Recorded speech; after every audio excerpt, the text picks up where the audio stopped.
Vandaag zijn we neergestreken weer in de provincie Groningen en wel aan het Oosterhornkanaal bij Delfzijl. We zitten hier op de splitsing, zeg maar, richting het Eemskanaal. We zitten eigenlijk hier midden in de natuur, maar ook eigenlijk weer midden in de industrie. Blijft een van mijn favoriete wateren. Je kunt hier gewoon mooi vissen, je kunt van alles verwachten. Ik hoop dat we vandaag wat vis vangen. Een mooie winde of een brazem of ja, noem maar op, dat zal mooi zijn. En we zullen zien wat er vandaag passeert.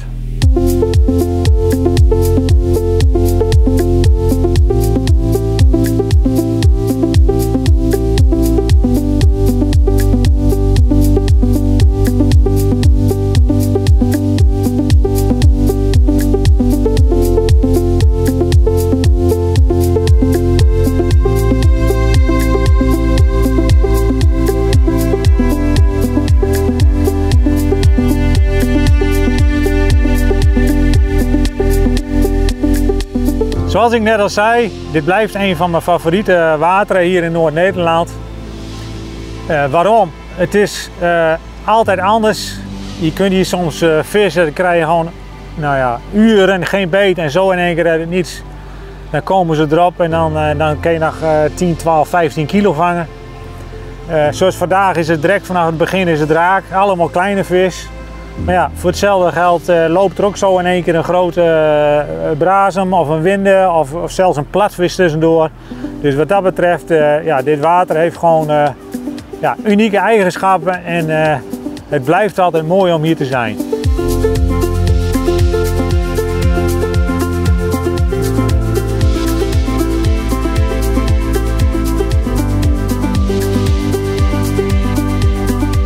Ik ben nu al een tijdje bezig. Ik krijg beter genoeg. Nou, allemaal dit slag koolblij. Vooral op de middellijn, het is erin en de korf die raakt de grond nog niet of het gaat de hele tijd maar door. Dus we gaan gewoon nog even verder. Maar we proberen straks even op de korte lijn. Die heb ik even met rust gelaten. Dus misschien dat daar nog een grotere vis rondzwemt straks.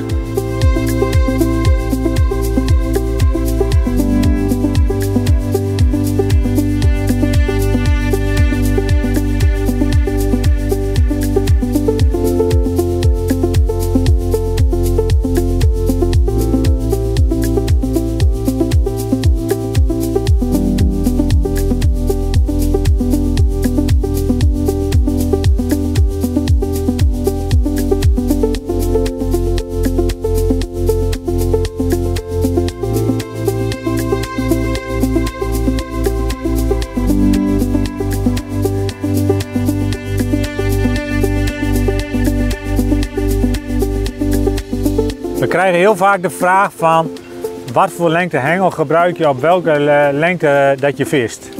Nou, je hebt natuurlijk korte hengels, lange hengels, middellange hengels. Voor mij in dit geval waar ik nu vis is een meter of 15, gebruik ik het liefst een 3,30 meter hengel. Waarom? Hier liggen heel veel stenen op de bodem tot een meter of 10, 12, 15. Heb je er een grote vis aan en heb je met een iets langere hengel, in dit geval dus 3,30, heb je iets meer handelbaarheid dat die vis boven die stenen houdt. Een kortere hengel, dan zal de vis wat sneller naar de kant toe komen. Nou ja, met de kans dat hij wat sneller in de stenen komt. Wat voor molen moet nou op zo'n hengel tussen de 3 meter, 3,30 meter, 3,50 meter? Nou, in dit geval kies ik gewoon voor een 3000 model. Past mooi bij de hengel, niet te groot. Mooi in evenwicht. Gebruik je nou een langere hengel, dus voor het afstand vissen. Ik heb vandaag ook een plek op een meter of 70. Ja, dan heb je gewoon een zwaardere hengel nodig. Ik heb hier vandaag een 4 meter hengel, 100 gram. Ik heb best een werpgewicht mee wegzitten. Dat moet ook op die afstand, want anders haal je het niet. Nou, daar hoort ook een grotere molen bij. In dit geval heb ik hier een 4000 model op staan. Ook weer mooi in balans.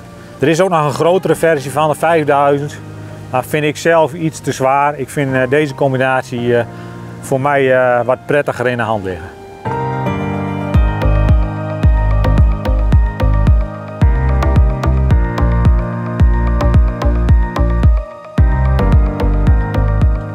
Weer op die korte lijn. Het werd even rustig.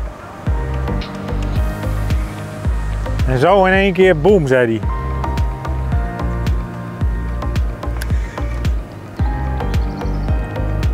Ik weet niet.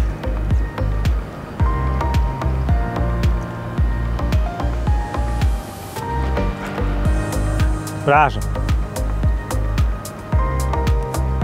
Sterk hoor hier.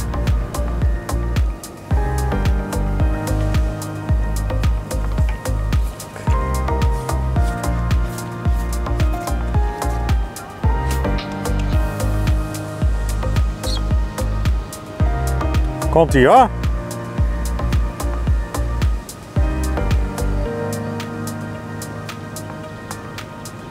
Dus zie je maar weer, de hele tijd kleine vis en in één keer weer een grotere. Dat is het Oosterhornkanaal. Je weet het nooit. Ja.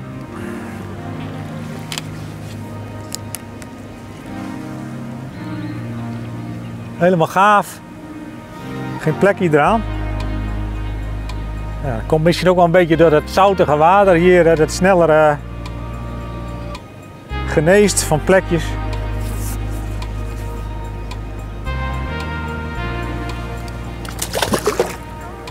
Hop, naar de volgende.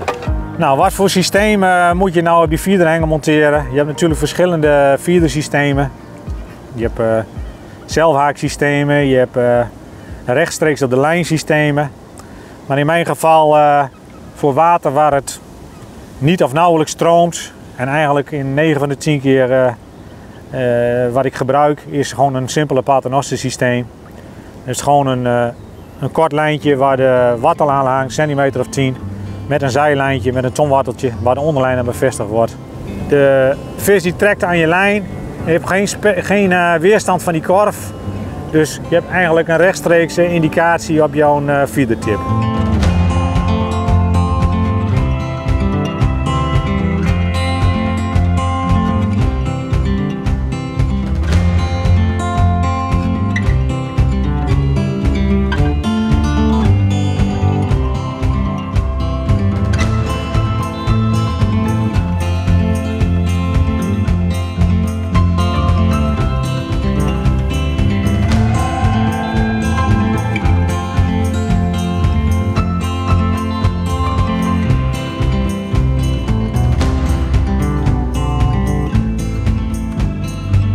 We zijn al wat verder gevorderd op de dag.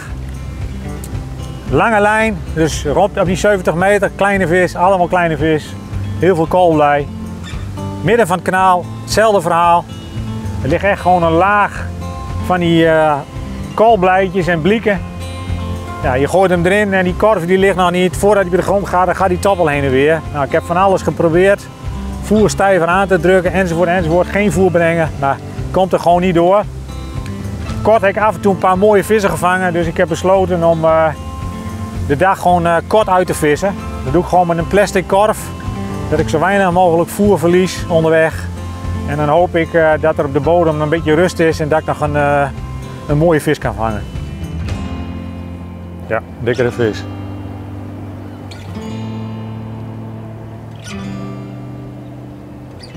Denkwinden.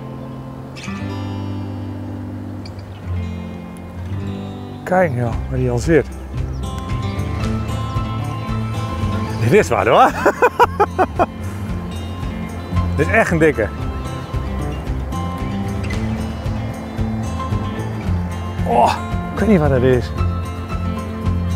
Ik denk hele dikke winden.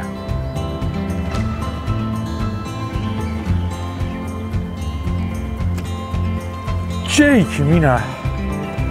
Wat een vis joh. Jongen, jongen, jongen. Dat is een mooie.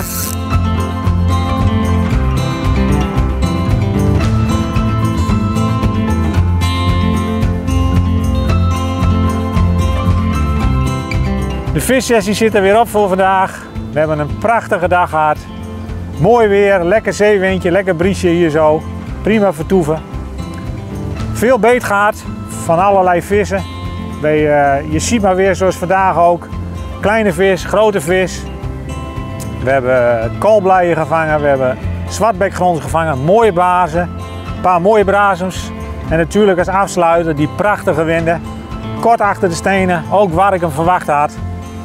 En ik zou zeggen, iedereen bedankt voor het kijken en tot de volgende keer.